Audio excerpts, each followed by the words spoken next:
नमस्कार, मैं मनदीप कुमावत आपका एसके बुक्स के यूट्यूब चैनल पर स्वागत करता हूं।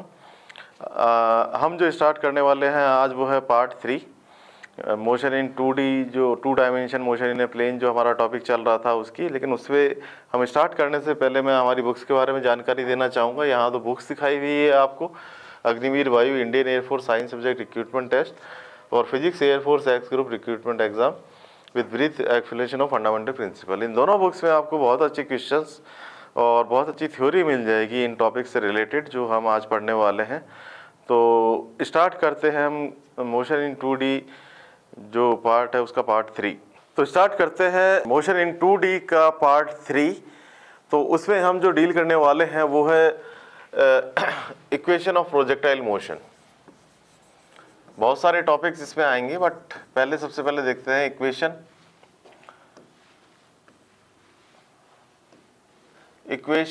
Of A projectile motion. देखिए, इसमें जो हम बात करेंगे कि एक स्टोन को फेंका है हमने,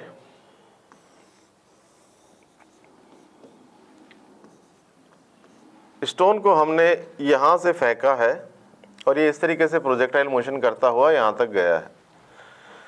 इसकी जो इनिशियल वेलोसिटी है वो है u और इसने जो एंगल बनाया वो है थीटा। अब ये इक्वेशन क्या होगी, ये एक्स वाई कोऑर्डिनेट है। तो लेट अस से कि t टाइम के बाद ये कोऑर्डिनेट इसके हो जाते हैं x और y और t टाइम लगा। तो मैं यहाँ से यहाँ तक की डिस्टेंस कह सकता हूँ कि ये y है और यहाँ से और यहाँ तक की डिस्टेंस मैं कह सकता हूँ x है। तो अब इक्वेशन क्या होगी, तो बड़ा सिंपल सा पार्ट है इसका। पहले तो मैं u को कंपोनेंट में डिसॉल्व कर देता हूँ। एक आता है u cos थीटा और एक जो परपेंडिकुलर कंपोनेंट है ये आता है u sin थीटा और जो g है वो इधर की तरफ एक्ट कर रहा है, तो ये है g, इधर की तरफ acceleration due to gravity act कर रहा है। अब देखिए मैं यहाँ से क्या कह सकता हूँ, मैं इक्वेशन जो लगाऊंगा वो बार बार यही लगाऊंगा, s is equal to ut plus half A T square. मैं ये इक्वेशन लगाऊंगा। तो सबसे पहले जो मैं इक्वेशन लगाता हूँ, मैं इक्वेशन लगाता हूँ x डायरेक्शन में, इन x डायरेक्शन। तो ये हो जाएगा s in x direction, displacement in x direction, that is initial velocity in x direction multiplied by time taken t plus half and multiplied by ax and multiplied by T square. तो ये आ जाएगा। Initial velocity जो x direction में है वो है u cos theta, तो ये तो u cos थीटा आ गया। अब ax क्या है, एक्सेलरेशन इन x डायरेक्शन कितना है, वो है 0। इस डायरेक्शन में कोई एक्सेलरेशन नहीं है। देखिए मैंने g की बात की, g जो है वो डाउनवर्ड है, वो u sin थीटा को अफेक्ट करेगा, इसको अफेक्ट नहीं करेगा। तो अब इस इक्वेशन में हम यहाँ पुट कर देते हैं ये सब इक्वेशन। तो sx जो है यहाँ से यहाँ तक की distance, displacement in x direction जो है वो x है, तो मैं इसको पुट कर देता हूँ x और ux को मैं पुट कर देता हूँ x is equal to u cos theta. यहाँ पे आ गया टाइम, तो टाइम t को मैं कह सकता हूँ कि ये बराबर है x upon u cos theta. ये इक्वेशन नंबर मेरी 1 आ गई। अब मैं यहाँ पे क्या करता हूँ, इन y डायरेक्शन, इन y डायरेक्शन में भी मैं यही इक्वेशन लगा देता हूँ। y डायरेक्शन में देखिए क्या होगा, ये इक्वेशन आ जाएगी sy that is equal to U Y T plus half multiplied by A Y और टी स्क्वायर। अब एस वाई क्या है, अब एस वाई जो पैरामीटर है इसको हम देखते हैं। जो एस वाई है वो है वाई प्लस का वाई और जो ए वाई है वो है माइनस का जी। क्योंकि देखिए एक डायरेक्शन में बताया था कि जिस एक डायरेक्शन अगर हम पॉजिटिव लेते हैं तो दूसरी डायरेक्शन जो है वो ऑटोमेटिकली नेगेटिव हो जाती है, क्योंकि ये इक्वेशन वेक्टर से रिलेटेड है। अब एस वाई जो है इसकी जगह मैं पुट कर देता हूँ Y that is equal to U Y U sine theta और T minus half multiplied by G and T square. ये इक्वेशन आ गई सेकेंड। फ्रॉम इक्वेशन 1 एंड 2 मैं क्या कह सकता हूँ, फ्रॉम इक्वेशन 1 एंड 2 मैं क्या कह सकता हूँ कि जो y है ये बराबर है u साइन थीटा, और टाइम t जो है मैं x upon you cos theta रख देता हूँ, तो यहाँ से आ जाता है x upon you cos theta minus g/2 और मल्टीप्लाइड बाई t की जगह पुट कर दिया मैंने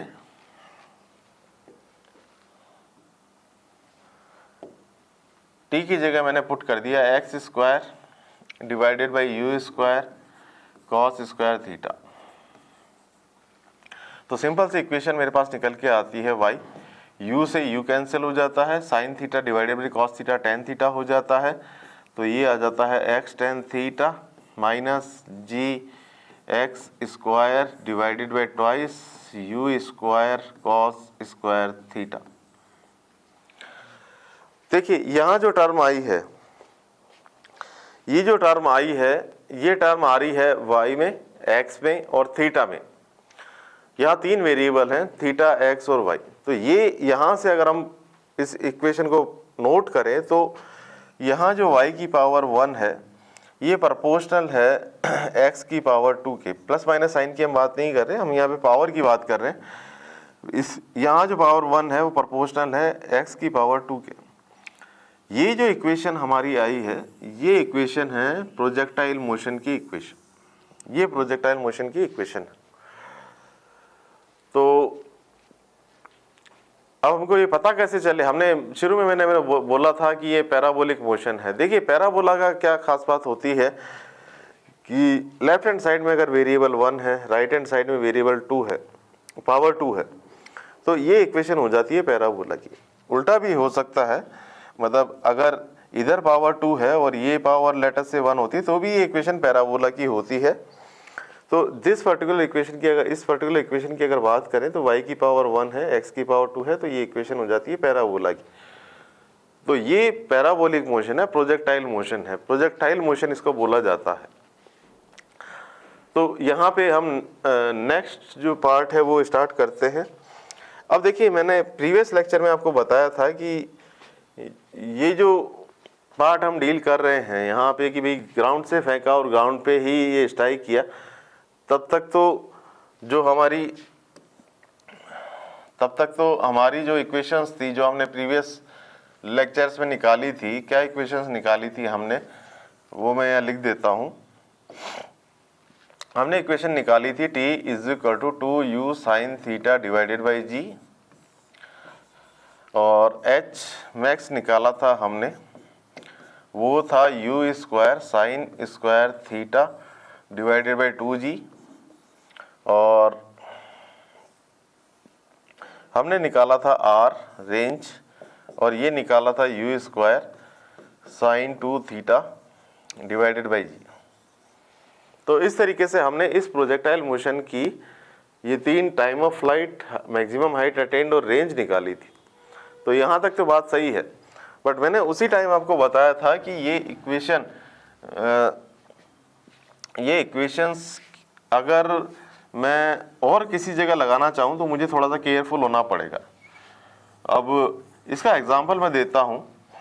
एग्जांपल ऐसे देखिए आप कि मान लीजिए एक यहाँ से जैसे कोई हाइट है टावर की h, और मैं यहाँ से एक स्टोन को फेंक रहा हूँ, तो ये स्टोन जाएगा और इस तरीके से ये मोशन करता हुआ यहाँ तक आएगा।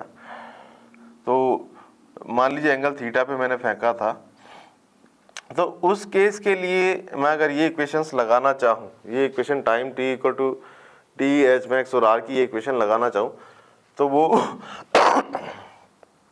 यहाँ से यहाँ तक के पार्ट के लिए वैलिड है, ये कंप्लीट पार्ट के लिए वैलिड नहीं है। यहाँ से यहाँ तक जो है एक तरीके से वही सिचुएशन है कि ग्राउंड से फेंका ग्राउंड पे आ गया, या इस हाइट से फेंका इसी हाइट पे आ गया। तो यहाँ पे जो एच मैक्स है, ये एच मैक्स जो होगा ये इतना ही आएगा, और ये अगर मैं बात करना चाहूँ ये आर, तो ये इतना ही आएगा, और टाइम ऑफ फ्लाइट जो है वो भी यहाँ से यहाँ तक का है। लेकिन मान लीजिए मेरे को पता करना है कि ये जो मैंने टावर से फेंका था, तो इसमें ये टोटल टाइम जो है टी डैश, यहाँ से यहाँ पहुँचने में टी डैश टाइम कितना है और ये डिस्टेंस यहाँ से यहाँ तक की कितनी है, एस या आर डैश मैं कह देता हूँ, एस या आर डैश, ये कितना है और जो मैक्सिमम हाइट अटेंड है वो कितनी है। तो मैं थोड़ा सा एक आपको आइडिया देता हूँ ये किस तरीके से निकाला जा सकता है।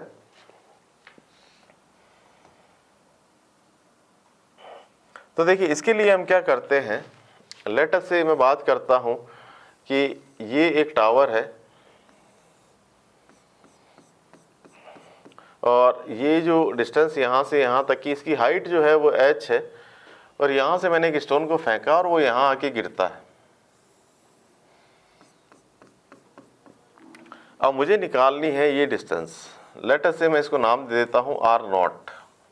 ये आर नॉट है, ये रेंज है इसकी और ये टोटल टाइम ऑफ फ्लाइट जो है ये टी डैश ये भी निकालना है मेरे को कि टोटल टाइम ऑफ फ्लाइट जो है टी डैश ये कितना है। तो देखिए वापस हम क्या करेंगे कि इसी तरीके से इक्वेशन लगाएंगे और इस तरीके से जब हम इक्वेशन लगाएंगे तो मैं इक्वेशन लगा देता हूँ, S is equal to U T dash plus half A multiplied by T dash square.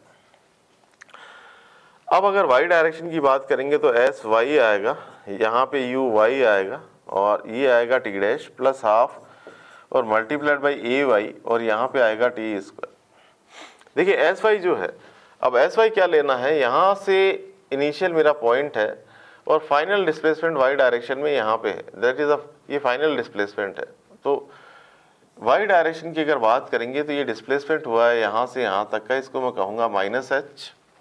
तो डिस्प्लेसमेंट जो हुआ है वो हुआ है minus H. Initial velocity U Y direction में जो इनिशियल वेलोसिटी थी यू वेलोसिटी से थीटा एंगल पे फेंका था, तो इसके कंपोनेंट लेते हैं, यू कॉस थीटा इधर आ गया और यू साइन थीटा जो है वो इधर आ गया और एक्सीलरेशन ड्यू टू ग्रेविटी भी साथ में ले लेते हैं, तो ये है जी इस तरफ। तो डिस्प्लेसमेंट जो हो गया ये तो माइनस एच हो गया, यू वाई जो है ये आ गया यहाँ से यू साइन थीटा, यहाँ पे आ गया टी डैश प्लस हाफ ए वाई जो है ये आ गया माइनस का जी और यहाँ पे आ गया टी डैश स्क्वायर। तो ये इक्वेशन जो है, अब इसमें देखिए यहाँ से अब ये इक्वेशन लंबी चौड़ी इक्वेशन आ गई। अब हमको याद रखना पड़ेगा ये किस तरीके से निकलेगा। तो पहले मैं इसको एक बार थोड़ा और इजी कर देता हूँ, सॉल्व कर देता हूँ। यहाँ पे आ गया माइनस है, that is equal to U sine theta multiplied by T dash minus का जी बाई 2 और टी डैश और इसका होल स्क्वायर। अब देखिए ये इक्वेशन जो मेरे को नज़र आ रही है इसमें टी वेरिएबल है, तो मैं एक इक्वेशन यूज़ जो आपने 9th-10th में पढ़ी है कि जैसे मान लीजिए एक इस तरीके की इक्वेशन आ गई, इसके रूट्स क्या होंगे, इसके रूट जो होंगे तो इसके रूट हम निकालते हैं minus B plus minus under root of B square minus 4ac divided by 2a। तो इस तरीके से इसके रूट्स निकालते हैं। तो यहाँ पे वेरिएबल जो है ये टी डैश है, x की जगह यहाँ पे है टी डैश, बाकी सब तो जो है वो कांस्टेंट्स हैं। तो टी डैश जो है उसके इस इक्वेशन के रूट निकालने हैं, तो इसी इक्वेशन का यूज़ करके हम जो है इसके रूट्स निकाल सकते हैं और यहाँ से हम टी डैश की वैल्यू जो है ये फाइंड आउट कर सकते हैं कि टी डैश की वैल्यू जो है वो क्या होगी। उसी तरीके से जब हम आर नोट की बात करूँगा तो आर नोट कितना होगा। अब देखिए टी डैश हम इस इक्वेशन से निकाल सकते हैं। अब जो आर नोट है उसके लिए मैं वापस ये इक्वेशन लगाता हूँ, S X that is equal to U X T dash plus half multiplied by A X और मल्टीप्लाइड बाई टी डैश का होल स्क्वायर। अब देखिए एस एक्स जो है डिस्टेंस इन एक्स डायरेक्शन वो है आर नोट, तो ये जो है ये है आर नोट। यू एक्स मेरे पास है यू कॉस थीटा और टी डैश में निकाल ही चुका हूँ इस इक्वेशन से, और एक्सीलरेशन इन एक्स डायरेक्शन जो है वो है 0 और जो टी डैश स्क्वायर है इसकी अब ज़रूरत इसमें इस इक्वेशन में ज़रूरत नहीं पड़ेगी, तो ये आ जाएगा यू कॉस थीटा और मल्टीप्लाइड बाई टी डैश। तो ये केयरफुल रहना है यहाँ पे कि हम किस तरीके से ये इक्वेशन का यूज़ करें और देखिए इस इक्वेशन का यूज़ कैसे करें और स्पेशली कहाँ से फेंका है, ग्राउंड से फेंका है कि टावर से फेंका है।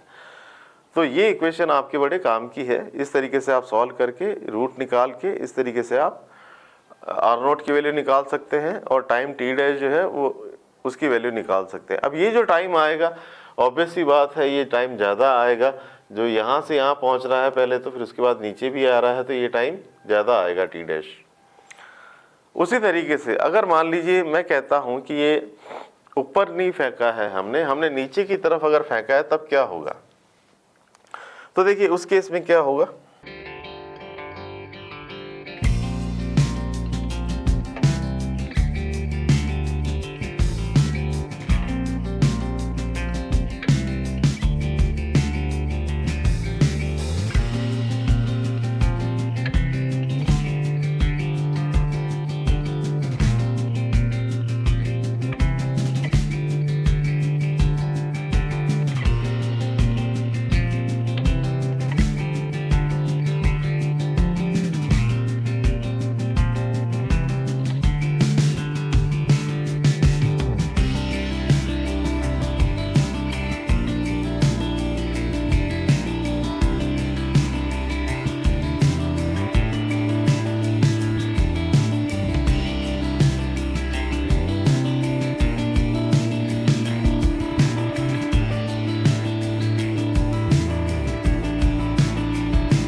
जैसे मान लीजिए टावर है,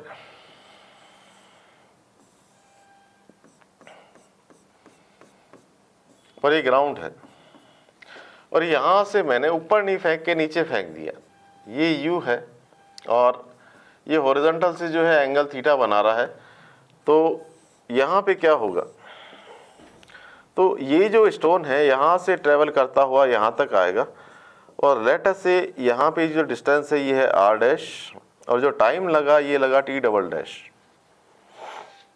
आर डबल डैश कर देते हैं इसको, आर डबल डैश और ये टी डबल डैश। आपको बिल्कुल केयरफुल होके इस तरीके से ही करना है, प्रोसीजर सेम है। ये आ जाएगा U cos theta component velocity का, ये वर्टिकल कंपोनेंट आ जाएगा, ये आ जाएगा U sine theta, acceleration due to gravity जो है ये नीचे की तरफ एक्ट कर रहा है, तो ये इस तरीके से आ जाएगा। अब वापस मैं इक्वेशन वही लगाऊंगा, S is equal to U T plus half A T square. और अब मैं बात करता हूं वापस y डायरेक्शन की, S Y that is equal to U Y multiplied by T double dash plus half multiplied by A Y और multiplied by T double dash square. S Y देखिए क्या है, डिस्प्लेसमेंट क्या है, वही हाइट है tower की, हाइट h है। अब देखिए डिस्प्लेसमेंट क्या है, इनिशियल पॉइंट मेरा ये था, फाइनल पॉइंट मेरा ये है, तो डिस्प्लेसमेंट जो हो गया ये हो गया माइनस एच, तो ये आ गया यहाँ से माइनस एच। यू वाई जो है, अब इस केस में देखिए, इस केस में यू वाई जो है वो यू साइन थीटा है, बट मेरे को नेगेटिव लेना पड़ेगा क्योंकि ये डाउनवर्ड डायरेक्शन में है, तो यहाँ पे आ गया U sine theta T double dash plus half multiplied by A Y. अब देखिए ए वाई क्या है, ए वाई जो है वो जी है, वाई डायरेक्शन में जो एक्सीलरेशन है वो जी है और वो नेगेटिव है, तो दैट इज माइनस जी, और यहाँ पे आ गया something T double dash square. देखिए वापस ये वही इक्वेशन आ गई है,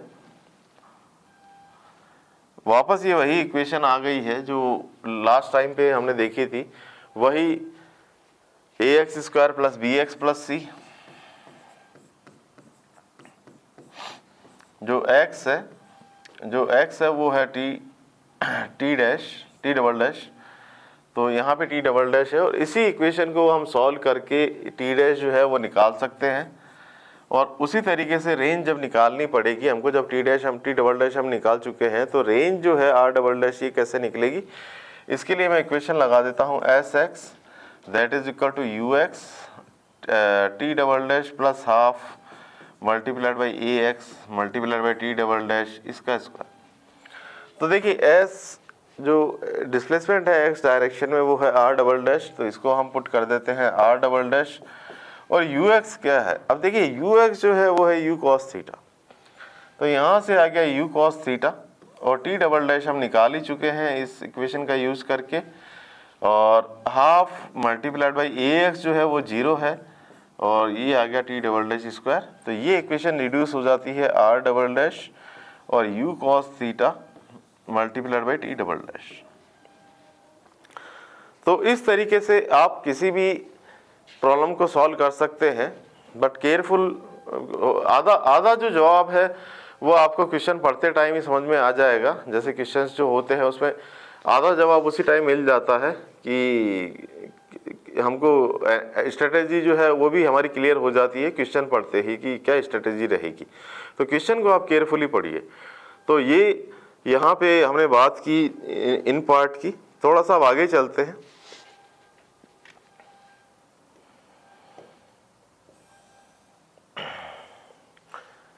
अब देखिए हम जो बात करने वाले हैं आगे नेक्स्ट, वो हम बात करते हैं relative motion in 2D। Relative motion in 2 dimension. इसमें दो प्रॉब्लम जो आपसे पूछी जाती है, पहले तो ए प्रॉब्लम है man umbrella problem. Man umbrella problem, देखिए मैन अम्ब्रेला प्रॉब्लम क्या है कि एक आदमी खड़ा है और इसने एक अम्ब्रेला को हाथ में पुट कर रखा है, हाथ में ले रखा है अम्ब्रेला। रेन ऊपर से फॉल हो रही है तो इस तरीके से ये रेन से बच जाएगा। बट यही आदमी अगर आगे चलने लगे तो इसको जो अम्ब्रेला है वो इस तरीके से पुट करना पड़ेगा कि ये रेन से बच सके। रेन तो इसी तरीके से फॉल हो रही है, बट इसने जो है वेलोसिटी एक्वायर कर ली, इसने वीएम वेलोसिटी से आगे जाने लग गया। ये रेन वर्टिकली फॉल हो रही है और ये आदमी इस तरीके से जा रहा है, तो अम्ब्रेला को इस तरीके से पुट करना पड़ेगा। तो अब ये किस डायरेक्शन में अम्ब्रेला को पुट करे कि अपने आप को रेन से बचा ले। तो यहाँ रिलेटिव वेलोसिटी का बड़ा रोल है। देखिए क्या होता है, ये मैं एक प्रैक्टिकल बात करता हूँ कि जैसे मान लीजिए ये वेलोसिटी ऑफ द रेन है जो वर्टिकल है, और ये वेलोसिटी ऑफ द मैन है, ये वेलोसिटी ऑफ द मैन है। तो मेरे को निकालना पड़ेगा कि क्या relative velocity of rain with respect to man कितना है। Relative velocity of rain with respect to man कितना है। मैं क्या करूँगा रिलेटिव वेलोसिटी निकालने के लिए कि इस वेक्टर को उठा के मैं उल्टा कर दूंगा, ये माइनस वी एम हो गया, और इसमें इसको ऐड करूँगा तो क्या है कि इस तरीके से ये ऐड होगा यहाँ पे माइनस वी एम, और ये है वी आर। तो ये जो वेक्टर मेरे पास आएगा ये रिलेटिव वेलोसिटी रेन की है मैन के रेस्पेक्ट में। अब देखिए इस तरीके से डायग्राम बना है, इस तरीके से डायग्राम बना है। तो अम्ब्रेला को जो है इस तरीके से पुट करना पड़ेगा वर्टिकल से एंगल थीटा बनाते हुए। ये यहाँ पे एंगल थीटा है, ये वी रेन है, ये वी एम है, ये रिलेटिव वेलोसिटी ऑफ रेन है विथ रेस्पेक्ट टू मैन, और ये जो वेक्टर बना है इस तरीके से बना है। तो यहाँ पे अम्ब्रेला को मेरे को थोड़ा टेढ़ा करना पड़ेगा, इस डायरेक्शन में पुट करना पड़ेगा। तो मैं इस पे एक क्वेश्चन लेके बताता हूँ कि किस तरीके से यहाँ पे हम क्वेश्चन कर सकते हैं। जैसे मान लीजिए मैं कहता हूँ ये क्वेश्चन जो है वो इस तरीके से है,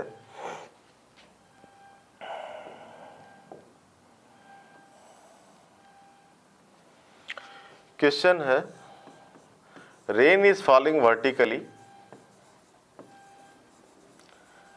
rain is falling vertically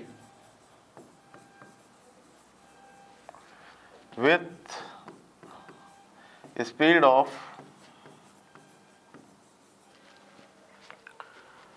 1 meter per second, and a man is running on a road with speed of 1 meter per second, in which direction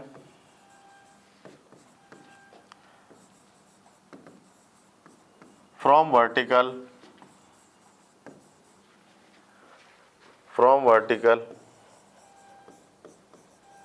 the man should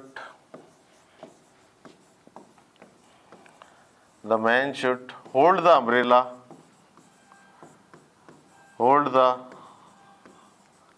umbrella to protect himself from rain,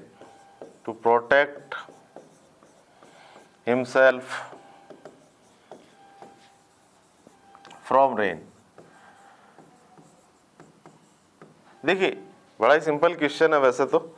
ये velocity of the rain या speed of the rain जो है वो इस तरफ है 1 metre पर second, और एक आदमी जो जा रहा है वो भी 1 मीटर पर सेकेंड से जा रहा है। तो ये इस तरीके से इनके वेक्टर बन गए। अब मेरे को निकालना है relative velocity of rain with respect to man. तो मैं क्या करूँगा कि पहले तो ये जो Vm है इसको उठा के मैं उल्टा करूँगा, तो ये आ गया माइनस ऑफ Vm इस तरफ, और वेलोसिटी ऑफ रेन को इसमें ऐड कर दूंगा, ये वेलोसिटी ऑफ रेन आ गई। तो ये इस तरीके से आ जाएगा यहाँ पे ये वेक्टर फाइनल, जो कि रिलेटिव वेलोसिटी ऑफ रेन है विथ रेस्पेक्ट टू मैन। अब देखिए यहाँ जो डायग्राम बनेगा वो ऐसा बनेगा जो अभी भी मैंने बताया था कि अम्ब्रेला को इस डायरेक्शन में पुट करना पड़ेगा, और लेट अस से वर्टिकल से ये एंगल थीटा बना रहा है, और ये भी जो एंगल है ये थीटा होगा क्योंकि अल्टरनेट एंगल है। इधर से देखिए आप, ये एंगल, ये दो वर्टिकल पोजीशन है और ये एक ऑब्लिक लाइन है, तो ये जो एंगल बनेगा ये अल्टरनेट एंगल बनेगा। तो इस तरीके से अल्टरनेट एंगल यहाँ पे बनता है। ये 1 मीटर पर सेकेंड है, और यहाँ भी जो ये वेक्टर की लेंथ है ये 1 मीटर पर सेकेंड है। तो मैं निकाल सकता हूँ कि tan थीटा किसके बराबर आएगा। तो ये tan थीटा बराबर आएगा परपेंडिकुलर डिवाइडेड बाई बेस, तो यहाँ से आएगा 1 डिवाइडेड बाई 1 यानी कि 1, यानी कि मैं कह सकता हूँ थीटा जो आ गया वो आ गया 45 डिग्री। तो theta is equal to 45 degree जब हम पुट करते हैं तो ये tan थीटा की वैल्यू 1 आती है। तो मैन को जो अम्ब्रेला पुट करना पड़ेगा वो 45 के एंगल पे पुट करना पड़ेगा to protect himself from rain, rain से बचने के लिए 45 डिग्री एंगल पे उसको अम्ब्रेला रखना पड़ेगा। तो देखिए और भी क्वेश्चन हम करेंगे। एक रिवर बोट प्रॉब्लम भी आती है इसी चैप्टर में, और इसी चैप्टर का पार्ट है वेक्टर्स एंड स्केलर्स, बट मेरे को पहले क्लियर कराना आपको ज़रूरी था कि वेक्टर्स एंड स्केलर्स का क्या रोल है। देखिए यहाँ प्रैक्टिकली आपको देखिए नज़र आ रहा है ये वेक्टर्स एंड स्केलर्स का क्या यूज़ है। तो एक्चुअली ये जो प्रॉब्लम है करीब करीब इसी तरीके से आती है। तो अब यहाँ पे जो है हम पार्ट 3 जो है वो ख़त्म करते हैं। आशा करते हैं कि ये वीडियो आपको पसंद आया होगा। इसको लाइक कीजिए, शेयर कीजिए, सब्सक्राइब कीजिए। मिलते हैं नेक्स्ट वीडियो में। थैंक यू, धन्यवाद।